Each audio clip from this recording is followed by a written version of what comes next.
Welcome to the Public Voice Salon. My name is John Braden. I'm a teacher and a writer and an activist, and we are an on-air dialogue on education, the arts, and social change. And tonight we are broadcasting in the home of Danny Schott, who is a poet and most notably was the co-founder of a literary magazine called Long Shot Magazine, which had a very long run and featured many notable people in that magazine, many notable writers like Amiri Baraka and Tuli Kupferberg.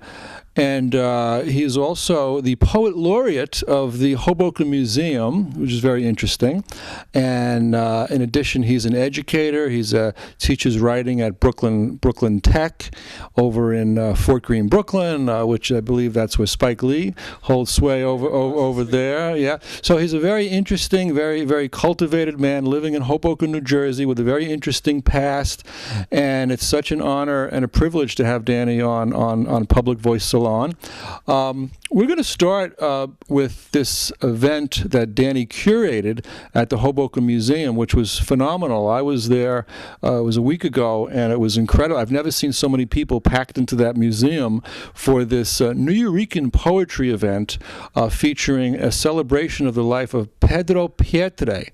And I really, like, in a time of what they say, anti-intellectualism and a dumbing down of society, to have so many poetry-minded and philosophically oriented, creative people in one place was quite a testimony to your ability, Danny. And I want to thank you for organizing that event. So let's start. Tell us a little bit about that event and what caused you to honor Pedro Pietre here in Hoboken, New Jersey. Well, first of all, Pedro was a friend of mine, and he passed away in 2004. But the idea for this whole event came, I wanted to do something, and first of all, I'm not exactly poet laureate of the museum, I'm poet in residence. I'm sure there's a fine distinction, even though everyone calls me poet laureate of Hoboken. But anyway, the show up now is immigration in Hoboken, and it's from like 1880 to 1927. And I thought, what is better if we're talking about immigration than talk about the great migration of Puerto Ricans to the tri-state area? So I got this idea, and I got the title from a line from a Pedro Pietre poem, Broken English Lessons Through the Eyes of Pedro Pietre. And the lens through which we did this was Puerto Rican migration in the 1950s, 60s, and 70s. And I think it's really important because Hoboken pretty much always had a Puerto Rican population. Even before the Great Migration, Puerto Ricans came to Hoboken. And with gentrification, in terms of how things are going, it's this population that has been most affected by the gentrification. So I thought, what better thing for the museum than this? I also thought it would be good to bring in a new audience, or not a new audience, but different audience than is usually there for events. So I just thought that's really important. Well, I was good to see Nancy Mercado there. Nancy and I were colleagues at Bariqua College, where I taught back in 2006. So both of you and I are both teachers and writers, and this is actually the 20th anniversary of my teaching career. And so, but I've always felt that there's a sort of being a teacher of writing or a teacher of English and also being a writer, that there's this kind of a synergy there that I think doing both is interesting. And I sort of wandered around the East Village and the Lower East Side at the beginning of my teaching career, and I stumbled into places like the Nuyorican Poets Cafe and that sort of thing. Were you involved with that scene, that downtown poetry scene? Very much. It's funny that you say the 20th anniversary. This year is actually my 30th year of being a public school teacher in New York. But I started as a teacher because I lived on the Lower East Side. And I've always been involved with the Nuyorican Poets Cafe because I went to Rutgers University, and one of our professors is Miguel Algarin, and he's the founder of the cafe. So we had access to it like back in 1976, 77 when it was first starting, and we were like 19 years old and just kids. I had a band that played there. So after college, I lived in California for a year, but then we moved to the Lower East. Actually, then we lived in Hoboken for 6 months, but then we moved to the Lower East Side. So I always had access to the Nuyorican Poets Cafe. And it's probably more than that I lived down there, is that I went to Rutgers and our professor was the guy who started it, Miguel. So I've been involved in the downtown art scene for years and years. We got married in 1985, so we lived in Jersey City for 2 years, and then in 88, we moved to Hoboken, and we've been here ever since. But still, my writing career sort of took off in the Lower East Side, so I'm part of that. That was a legendary scene, and there are vestiges of it still there. You know, Steve Dalachinsky is still over there. Bob Holman with the Bowery Poetry Club. These are Steve Cannon, who runs Gathering of the Tribes. He's not in his old apartment anymore, which is a really sad story. Yeah, they evicted him. I don't understand that. How could New York let this happen? Steve did something sort of foolish. Okay. He sold his building with the understanding that he would be able to live there pretty much forever. But then there was some agreement after 10 years or whatever, he had to move. So he had to move out of his building, which is like an institution on the Lower East Side, and now he's in an apartment, I think it's on 6th Street. And he's doing okay, but it just was, I guess, just a metaphor for the extent of the gentrification down there. When I lived there in like 1981, 82, Avenue B, that was like tough. There were a few places we went to. Now it's so safe, it's safe to evict people who've been longtime residents from there, I think. Well, we want to try to keep that bohemian culture alive, and certainly this apartment that you live in here, this beautiful home in Hoboken, is like a shrine, a cultural shrine. We want to take some. Can you just show the camera? Is there any way you can pan around and just see how beautiful the everything looks here, hanging on the walls? But Danny, like you and I were introduced to each other by Mark Blickley, a mutual friend who's a writer, used to live in Hoboken, now he's in the city. But we actually met at a memorial service for Tuli Kupferberg, which was at the Living Theater. Judy Molina was there. It was a packed house. So that in itself was interesting. Give our audience who maybe don't know, who is this Tuli Kupferberg, and what was your relationship with him? Tuli was one of the coolest people I knew. I mean, he's the ultimate bohemian. He was born in 1923. He was a beat writer. He teamed up with Ed Sanders, and they formed the Fugs, which is like the quintessential downtown Lower East Side band. I would call it proto-punk even. They did very well. And Tuli Kupferberg is sort of interesting because he's mentioned in Allen Ginsberg, I guess it's Howl, because he is the first person who jumped off the Brooklyn Bridge to commit suicide, honestly, and survived. He just went into the water and somehow he lived. And he came back. He came out of it a different person, and then he emerged as the Tuli, the countercultural guy. Crazy stuff. Yeah. So, and also there's you as a relationship. Now, let's get into your magazine that you co-founded with Elliot, your good friend Elliot Katz, and you were able to get Allen Ginsberg to finance this thing, to get it off the ground. Talk about that. How did you get Allen Ginsberg to help you with that?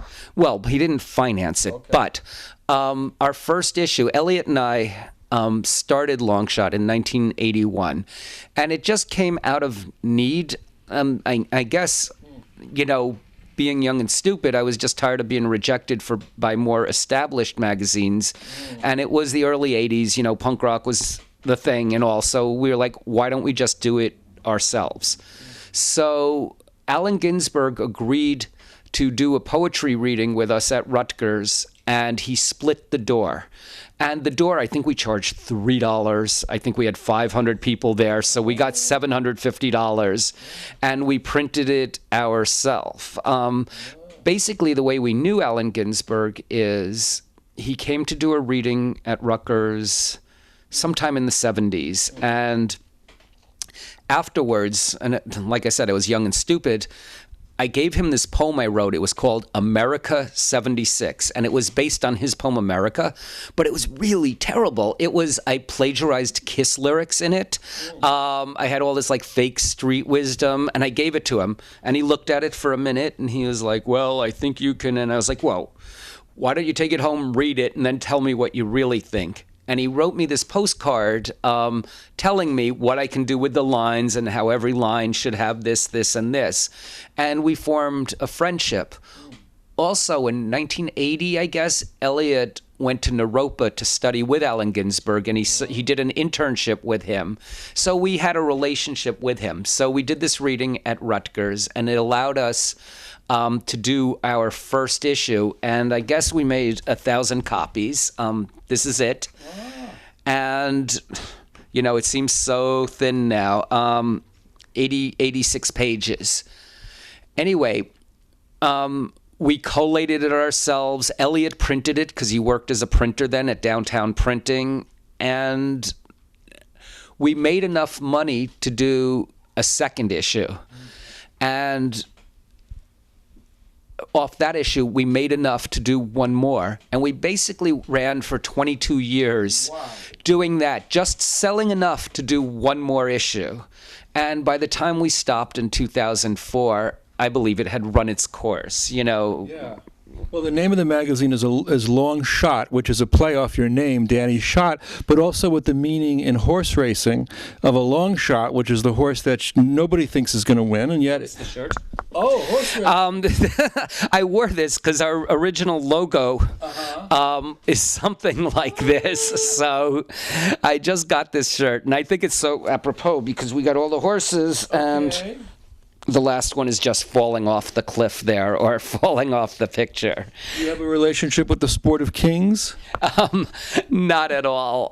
But I was a big fan of Charles Bukowski, and I think he had a book called, what the hell was it? He loved to go to the track, right? Yeah. He liked to go there. He was one of those characters you always find at the track. And ironically enough, Bukowski's my guy. I'm a huge fan, but my least favorite of his poems are the horse racing ones. But he had a book called Long Shot something for broke players, Long Shot Odds or something like that. And I just like the way it sounds. So my name is that, the Bukowski connection, so it sort of worked for us. We could have called the magazine Cool Cats just as easily if we wanted to do that, but we went with Long Shot. I got into Bukowski recently. I discovered him, and I especially love the film with Matt Dillon, where he plays Bukowski. Not the one you're talking about, the famous one, 1987 Barfly, right. But there was a more recent documentary, not a documentary, docudrama, starring Matt Dillon about the life of Charles Bukowski. It was very, very interesting. Yeah, you should check it. You'll love it.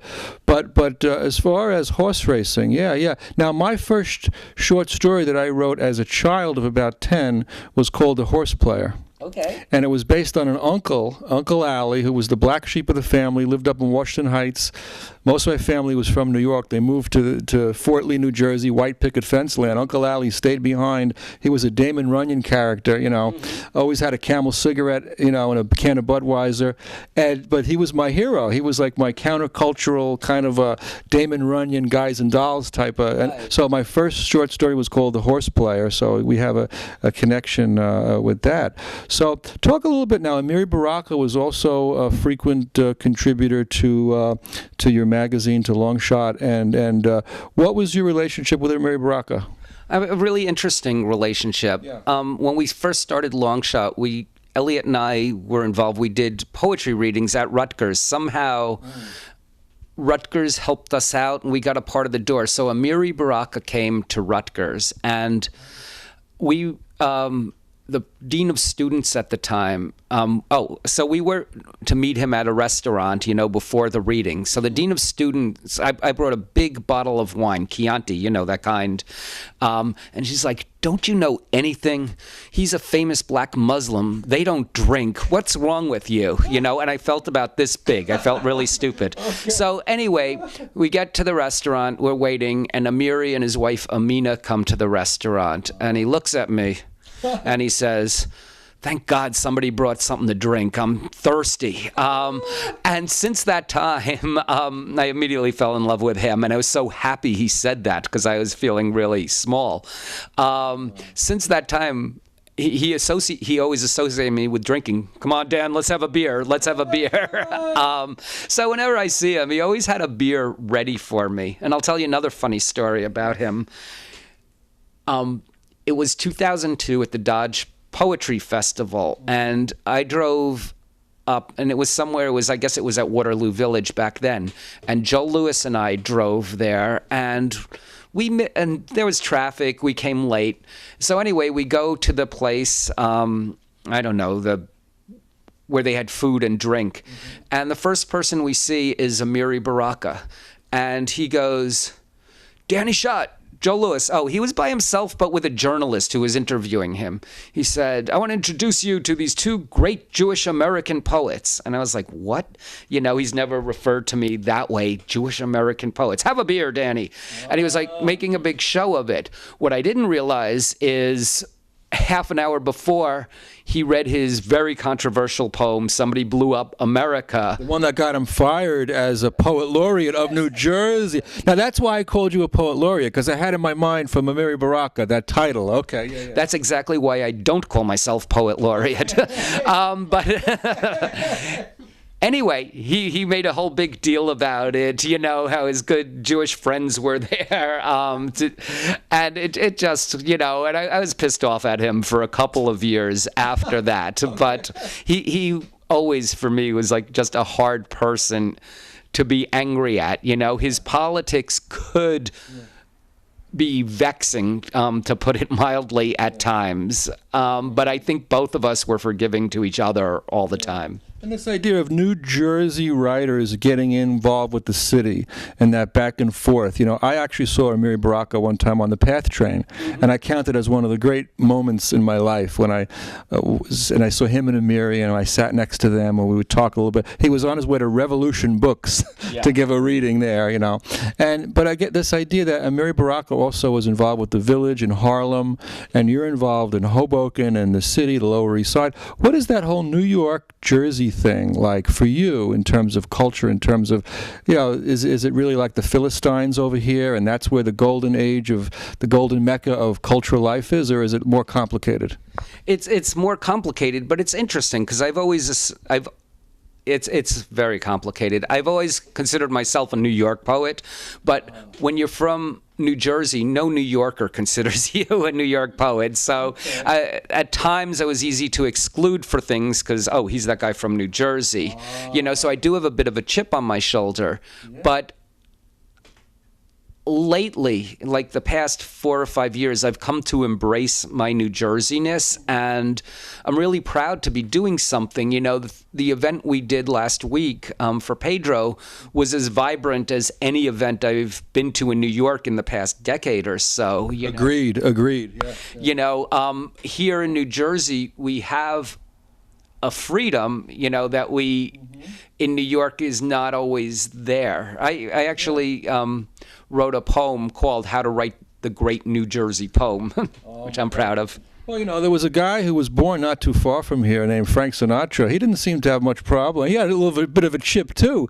Maybe it's a Jersey thing. You grow up in Jersey, and you have that drive to make it because that big city is right over there. It's so close but so far. Yeah, exactly. But poor Frank Sinatra, he wound up with a chip on his shoulder for Hoboken, because even though he came from here, he wasn't always treated the best by the citizens of Hoboken. Yeah, in fact, one famous time he was at a place called the Union Club, which you told me you got married at, and at the Union Club, that was the infamous time when he was booed and they threw stuff at him because, he was making it big, and the old crowd, they were like, "Hey, Frankie, you're getting too big for your britches." And Yeah, and then one year he was Grand Marshal of the Columbus Day Parade. It was the early 50s during McCarthyism, and people threw stuff at him because they thought he was like a commie sympathizer, and because he was, a Roosevelt Democrat, basically. But for him, for the people of Hoboken, that was like, no. So that was a problem for him. I wish, everyone's grandmother knew Frank Sinatra in Hoboken, but I wish during his life the people of Hoboken treated him a lot better. Claudia and I love to go to the City Hall every December 12th. Jimmy Farina, who's the city clerk, has a cake, and it's a wonderful, wonderful, you see the old-timers who have stories about Sinatra, and to keep that spirit alive. But, Danny, I want to shift over, and I want to take a sort of a pedagogical shift here, if we could, to teaching, because you are an educator also at Brooklyn Tech, and talk a little bit about, like today, our show is on education, the arts, and social change. So there's a big emphasis in our country today on high-stakes testing and textbook-based learning, and you're a creative guy, you're outside the box. How you're able to handle that stuff in the classroom? Do they give you freedom at Brooklyn Tech? Is that more of a creative English department there? Well, yeah, we have a really good staff, tremendous teachers.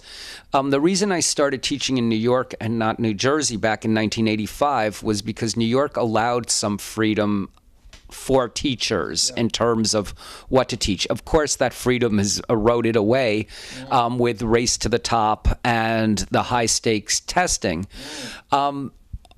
We're still trusted enough. The principal's really proud of the people he hired, that we can make our own decisions often.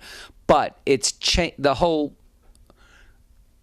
career being a teacher has changed. It used to be you got a bachelor's of arts, you became a teacher. Now it's a bachelor of science, and the whole profession is treated differently. The idea is if you do this, you'll have success. And a lot of the art of the profession has just been taken away from teachers. That's not a New York thing. That's an American thing now. And we keep, it's funny, the path we go on, we keep trying different things and blaming the teachers, and the more freedom teachers lose, the more poorly we do as a nation in education. There's this great book I just read. It's called Teacher Wars. I think the author is Dana Goldstein, but what it gives is a 175-year history of public education in the United States.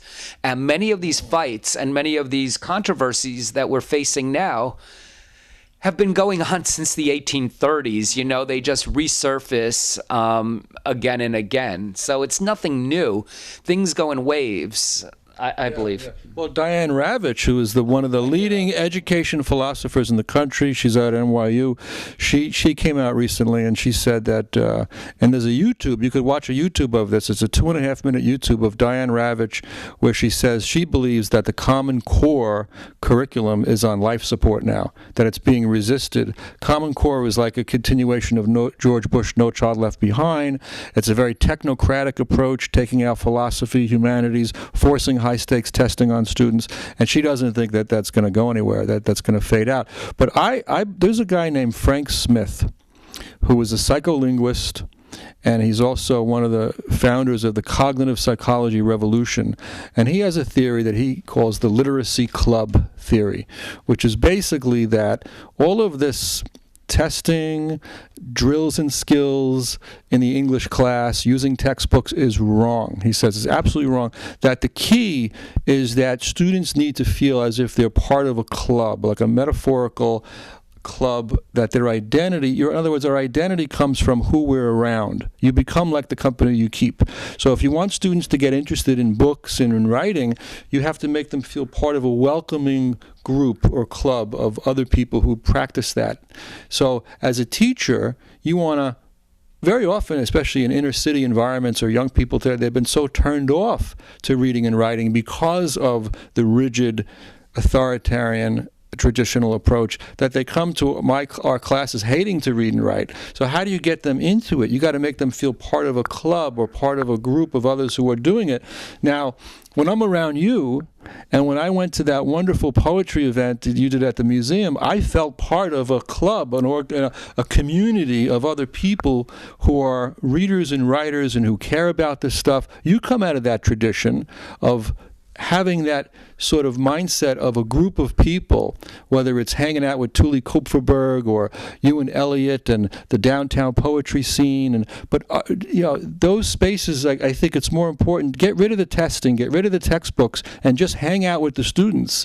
Get rid of the grading and just get them excited about. That sounds radical, right? But what do you think? Well, I think it's sort of complicated. The Common Core is not all bad, and Diane Ravitch is making what she's saying is right. It might be on its last legs, but it was so predictable because states had to adopt the Common Core and the high-stakes testing to get the money for Race to the Top. Well, guess what? They got the money, they spent the money, and now they'll find all highfalutin reasons why not to have the Common Core. But the bottom line is they took the money, they're done with it, and now they can say, oh, this didn't work. As a teacher, testing, I believe testing is part of the profession. I'm not against testing. I'm against testing to the exclusion of everything else. Sometimes you just need to, assess the students where they're at. I don't see testing as a bad thing. I also think what works in teaching, at least what's worked for me, is just varying your approach. If you do a scripted thing and do the same thing every day, day in and day out, even if it's like the best idea in the world, it's going to get old real fast and get boring for the kids. So I think the most important thing is just to use a number of different strategies over the course of the year. The school year is a marathon. It's especially a marathon to a 16 or 17-year-old, and just varying the different kinds of lessons, the way you deal with students, the different skills you teach, the different kinds of works, that seems to work for me, not doing the same thing or taking the same approach day after day. Well, I guess I have more freedom as a college professor. I couldn't take being a high school teacher because it's so regimented and they're forcing things down. Got to do it this way. I actually found that I was successful as a teacher, as a high school teacher, in 3 inner city high schools in New York that were dysfunctional. Actually, 2 of them that were dysfunctional, that were failing schools. And I went in there after the regular teacher quit. Actually, in one case, he had a nervous breakdown after 3 days up in Harlem, and they took him out, and they put me in, and it was like one of those scenes out of a movie, like Dangerous Minds. You walk in there, and it's like, okay, here comes the white teacher coming in. But actually, I was able to be successful or moderately successful. You never completely, you always have challenges, to the extent that I defied the administration. The administration wants you to do it this way, what's rigid and hierarchical. That ain't going to work. I shut the door. You say, yeah at the teacher meeting, and then you go in and do what you got to do. So my book on education is called Teaching Under the Radar, Confessions of a Secret Agent of Change, because sometimes, well, you're lucky you're in Brooklyn Tech. I'm sure they do it the right way. I'll tell you a little about that. I started teaching at Brooklyn Tech in my 22nd or 23rd year of teaching. I taught at a number of schools, but the biggest chunk in the 80s, I taught at Samuel Gomper's Vocational School on 145th Street in the South Bronx in the 80s. And truthfully, I was happy enough there all the time, but this is South Bronx, deep South Bronx in the 80s, And basically, teenagers are teenagers. I knew that always, but a lot of my experience, after that, I taught in Harlem for 10 more years. So most of my experience is teaching in tougher schools, if you will. So I know about that, and I know especially why you have to vary it up. In terms of keeping the kids interested, that's where the art part comes in, Any teenager, whether they're in Short Hills, New Jersey, or the South Bronx, you need to sort of trick them into wanting to wanting to learn what you're going to teach them that way. So I developed real good motivational skills as a teacher for the first 20-something years.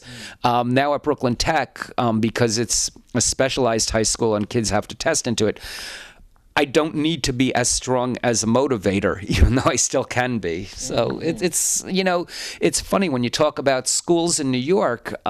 New York has 1 million students, public school students, and it's a system that's huge. It's bigger than some countries, so it varies from school to school and situation by situation, I think. Yeah. Well, yeah, we're interested in the corporatization of education that's happening on all levels, and the rise of the business major, the movement away from culture and art and critical thinking. It's happening even on college, college. So I think what attracts me to you, Danny, is that you're keeping alive this kind of bohemian cultural spirit of dialogue, of discourse, of the people around you. I saw that at the museum that day, and I saw it after the museum when we all came back here and had a little gathering here. It was fabulous, the warmth and the sincerity and the sense of connection and interconnection that was here, that's around you. I mean, the other day, I was on Washington Street, walking up Washington Street, and I looked in all the bars as I was walking up, and each bar, one after the other, they all look the same. They have these flat screen TVs, awful, boring. I don't understand how people can go there with all these sports games on. There's no conversation. There's no cultural. Remember the Shannon Lounge years ago? You had a cultural thing. Jerry Fallow used to show films back there. So what's going on with that bohemian culture? Is it being gentrified out? Do we have this? We're concerned about this, the rising barbaric tide. We're, in the humanities, we want to keep alive that critical spirit of thinking, but it seems to be going by the wayside. But what I call it in Hoboken now is post-gentrification. Okay, gentrification happened, and now where are we? We're with like 35 bars with flat screen TVs showing sports all the time. It's really interesting.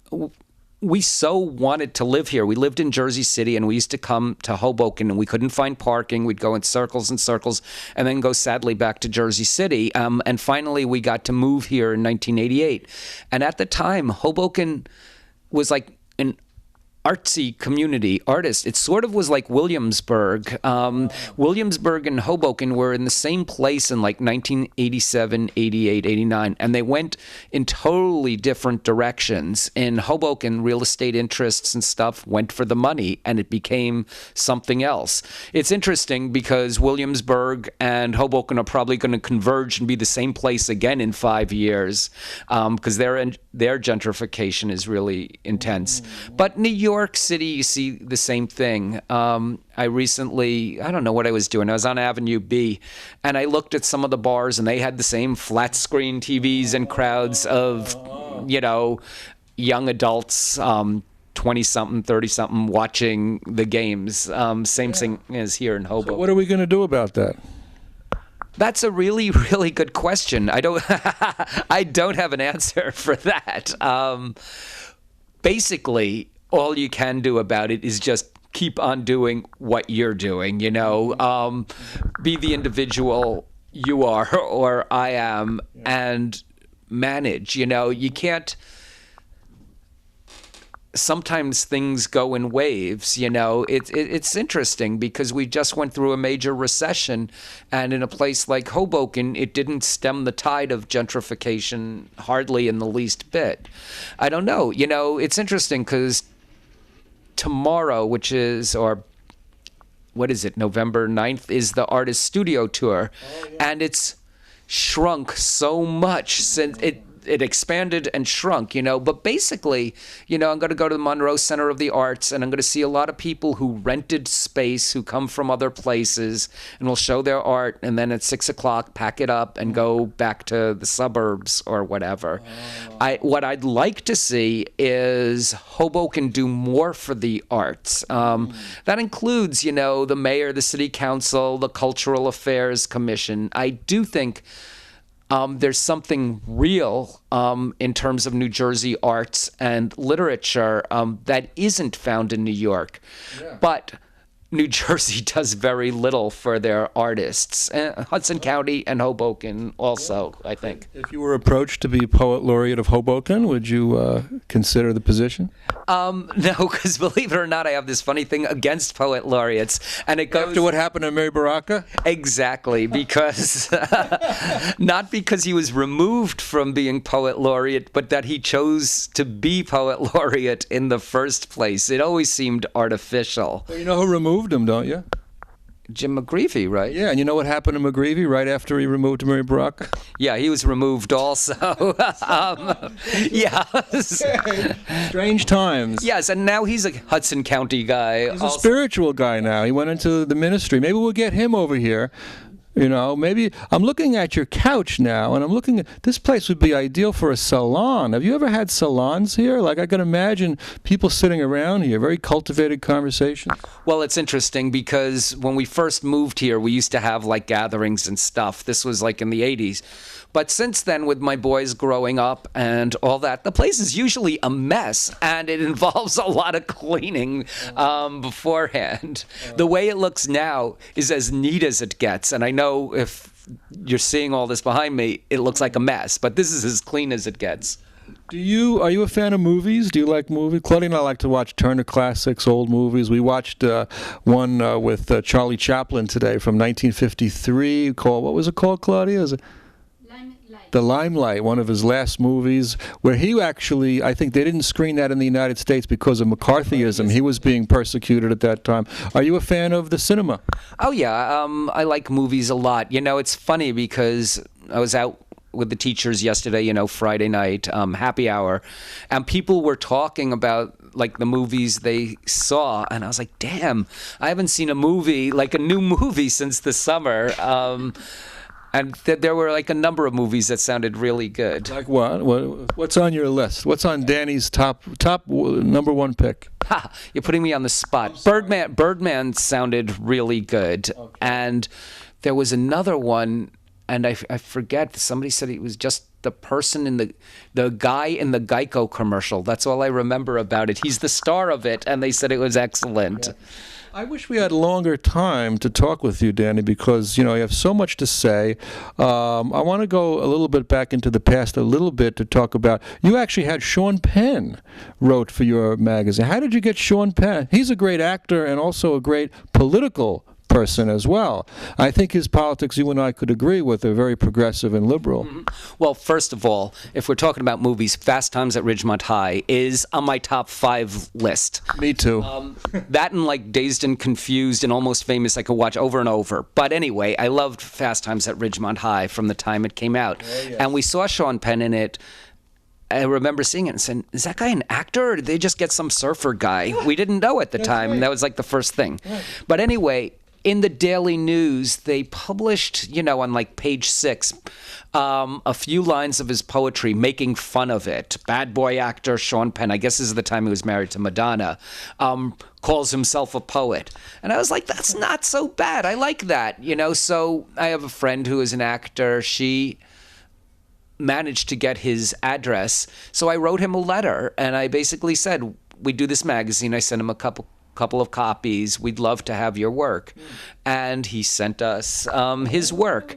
And I think part of the reason that he was so amenable to it was because we published Charles Bukowski, who was like his hero, sort of. So I think that's where it came from. But we did it twice, you know, and it was an interesting time in his life because it was the time he was married to Madonna. It seemed to be the time he was coming off the rails, sort of. I think he even did jail time somewhere in there for beating up a photographer or something. Like something Frank Sinatra would have done. Exactly. And Bukowski, the one book by him that I read was called Woman.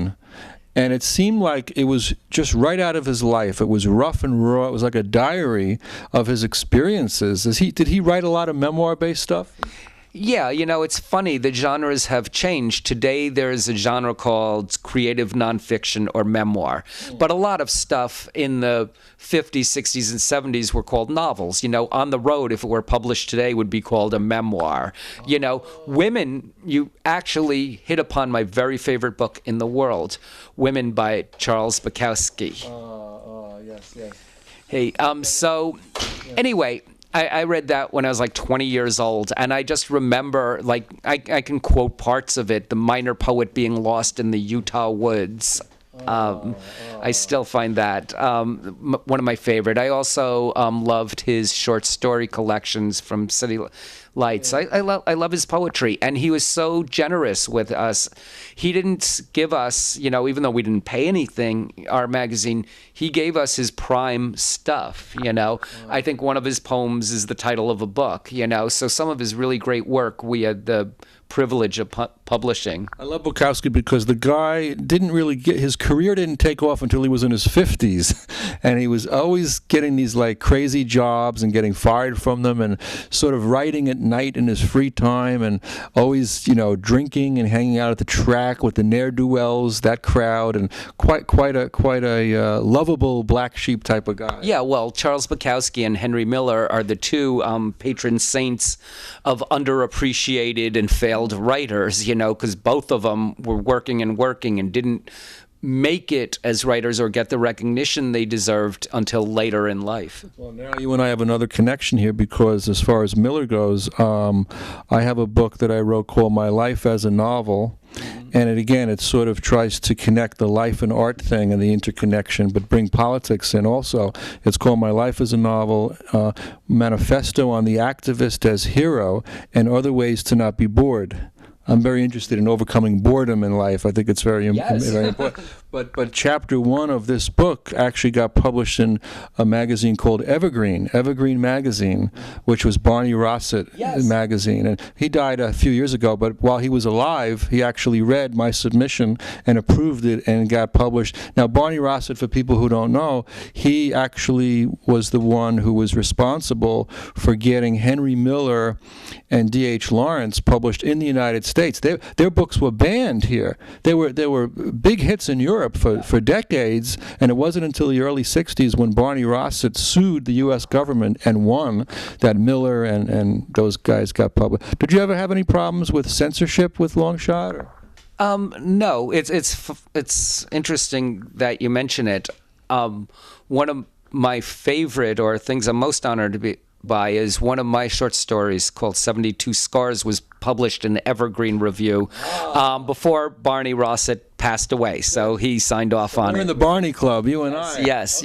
Wow. No, censorship was never a problem because I don't believe in it, and it just hasn't been an issue. We once did a reading at Barnes & Noble, I remember, that in, I guess, the early 90s, a long shot thing, and Maggie Estep read something that was sort of, I guess, risque, and we had a crowd there like that Barnes & Noble never had, It was packed. But then when I wanted... Which Barnes & Noble was that? Here, the one in Hoboken. It used to be in Hoboken. Okay, yeah. The one that used to be in Hoboken, the one that drove out Blackwater Books, which my friends ran, and then... David Cogswell is a good friend of ours. He's been a guest on our show. We love him. Right. That Barnes & Noble. The next time we did it, we heard from the manager, well, there were children in the store, and we can't have that kind of thing going on here. So in terms of censorship, that's it. We've gotten letters over the years from people telling us that we shouldn't be allowed to publish this stuff. That's what's wrong with the United States of America, that trash like this. But in terms of censorship, we never really got... called on it. What I love about you, Danny, and in terms of not only your creativity and the output and your wonderful orator, and you bring people together, but with a kindness. You have a good heart, and a lot of people in the literary world, there's a lot of snobbery and stuck-up people, but you're not. You are very open and accessible, and you caring person. Maybe because you're an educator, you have that quality. But sometimes, in the art world and the literary world, there's a lot of snobbery too. Right. Well, it's appearances. Remember, I was an editor of a magazine, and I had to reject a lot of stuff. At times I had to be a son of a bitch, But, I try to include people, but that's just how I look sometimes. I mean, you can't be totally nice and publish a magazine where you have to make choices about what's in it and what's out of it. Yeah. and be 100% nice. I think I just smile a lot, so people think I'm a nice guy all the time. Wow. We want to really ponder this whole idea. Now that we have you on here, an educator and a literary person who has a political consciousness, thinking in terms of the future of our country, keeping alive these spaces and enclaves of art and culture and dialogue and narrative and the importance of writing and the importance of sharing our ideas.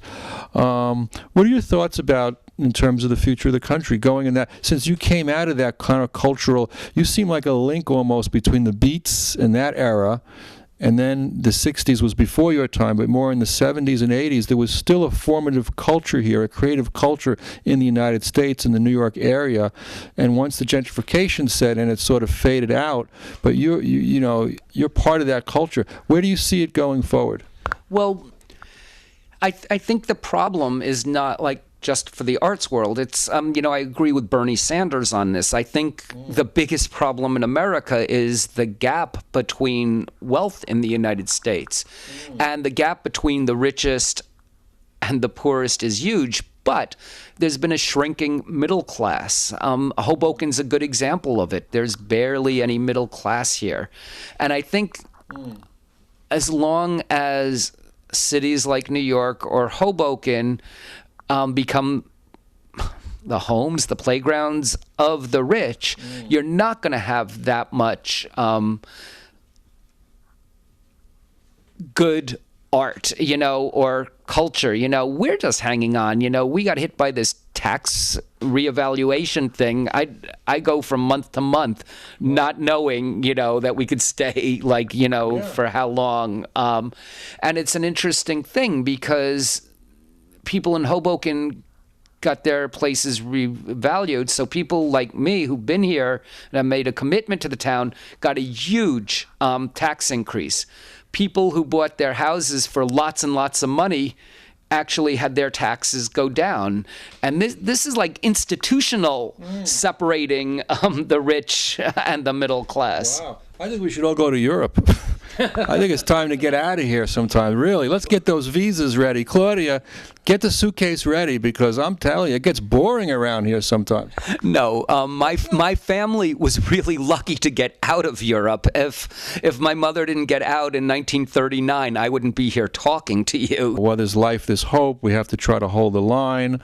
But in terms of politics, Danny, have you ever taken an active role in politics? Have you ever considered running for office? Or? No.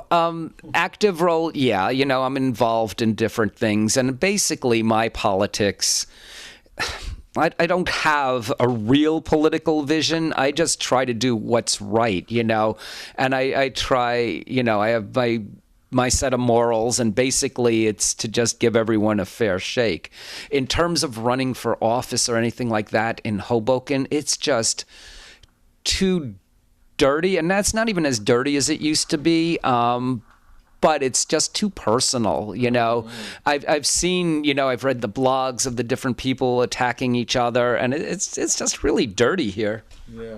You mentioned Allen Ginsberg earlier. I was watching Charlie Rose one night, and I saw Patti Smith on, and she was telling a wonderful story about when she first came to New York. She was at the Horn and Hornet, the sandwich joint over on 42nd Street. Yeah, I went there with my dad. Yes, my dad used to take me there. Classic New York place, right? And she was there, and she was approached by Allen Ginsberg. The first person she talked to in New York was Allen, but she thinks that he was trying to pick her up because he thought that maybe she was a man. But I just say that she told the story. It's very, very funny. That, but she's a great progressive person, and I saw her at a rally for Ralph Nader in 1980. She was singing at Madison Square Garden. So, but she comes out of that countercultural scene also, where you had in the 60s and 70s. Is there any of that still left now? Besides, it is around you too. Yeah, no, it's interesting. I saw her in 1980, but it wasn't for Ralph Nader. It was for Bill Bradley, who was running for senator then, and it was at Rutgers. I guess it was her, Bruce Springsteen, Paul Simon. I remember they just opened up the new athletic center, and that was like a pretty amazing show. Oh. Is there any of it left? Certainly.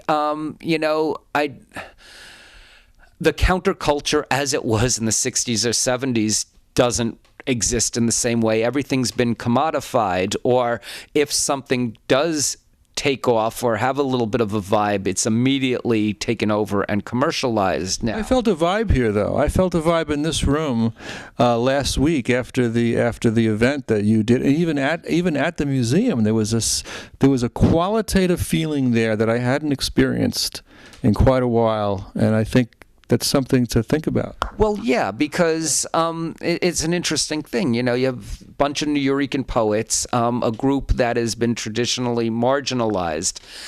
Somewhere they decided, enough of this, let's do it ourselves and make a scene, make our own scene. And yeah, there's that alternative, countercultural feel to it. But even the Nuyorican Poets Cafe, in a way, has been commodified in terms of things. And I guess that might just be the way of the world, Yeah, I'm always hopeful, that things will get better. But I'm also a little bit tired of being a writer on the fringes because I don't fit into my poetry's never going to be in the New Yorker probably. And I don't think I want it in the New Yorker because their poetry's god-awful, what they choose. But, basically, I can only really talk about poetry. I can't talk about the art world or anything. But since this new century has begun, academia has privileged or has taken over what's acceptable, and poetry sort of exists in a vacuum in ways because it's what's taught in the academy and what can be taught and dissected that's valued now. And it does leave people like me or Pedro Pietri not being valued, and that sort of kills the counterculture. So what people know about poetry is what's taught in the colleges and what's in the New Yorker, and that sort of kills it. Wow. So we are winding down now. We got about 4 minutes left. And Danny, just very briefly about your upbringing and where you grew up and how you were influenced by your family or your early educational experience in terms of becoming a writer. Okay, there's so much to talk about. I grew up in Dumont, New Jersey, even though we're from the Bronx. Both of my parents were immigrants. My father came here in 1928 to escape the Depression in Germany, and he came here just in time for the Depression in the United States. My mom came here in 1939 when she was 19 years old with her brother, 15-year-old brother. What she left behind in Germany was her first son, her husband, her parents.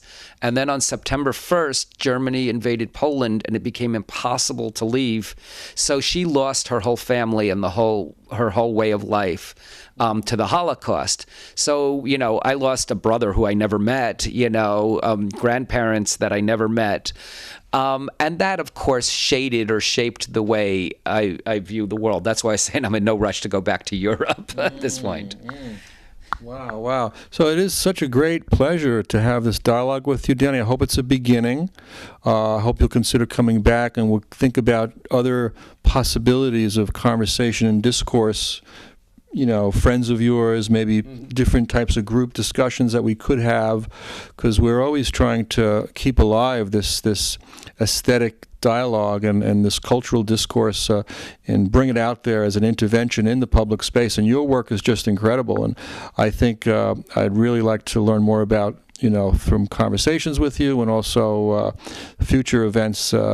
Anything coming up at the museum? What's the next? What's the next big one? Oh yeah, I'm really glad you asked that. We're doing something. It's called "There's a Here." And I got the idea from Gertrude Stein talking about Oakland, California, when she said there's no there. And what it is we're working with the Hoboken High School students, not just Hoboken High, but Hoboken's a funny town because we have about 4 different school systems. So we're working with high school students from Hoboken High, Hoboken Charter School, and the Hudson School. And we're asking them to write about place, the place being Hoboken, because they seem to know, they better know it in a different way than we do. So we're having a public reading of their work. I think it's February 8th. So we're having a workshop that I'm leading December, and then we'll have the public reading in February. Well, there is a here, folks, and the here is at Danny Schott's house on 7th Street in Hoboken. And, it's such a great pleasure to be here. It's so aesthetic, the way you have it decorated. Lots of kitsch. There's an Elvis shrine upstairs. We want to take a look at the Elvis shrine. Trust us, there's an Elvis shrine. There is an Elvis shrine. There's a pop cultural, historical feeling here. Whoa, little girl of mine, yeah, yes, you sure look fine, yeah, yes, you appeal to me, I never set you free, yeah, be my loving baby, you belong to me, I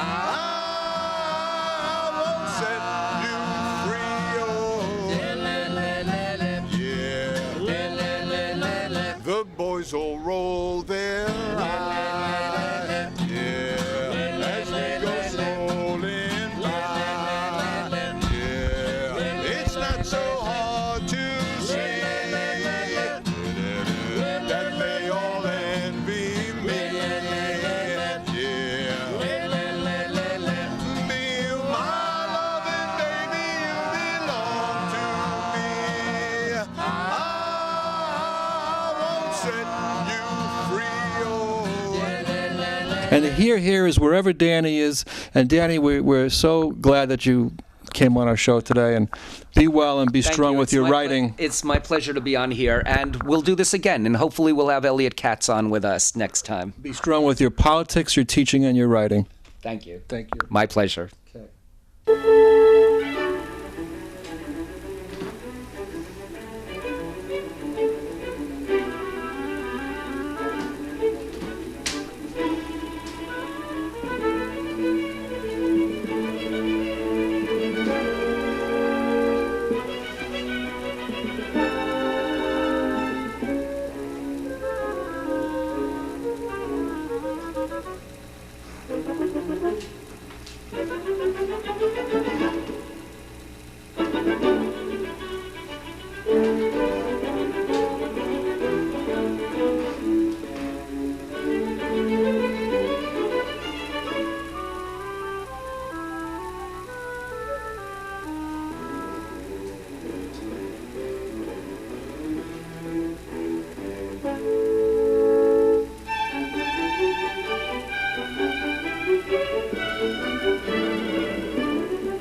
you.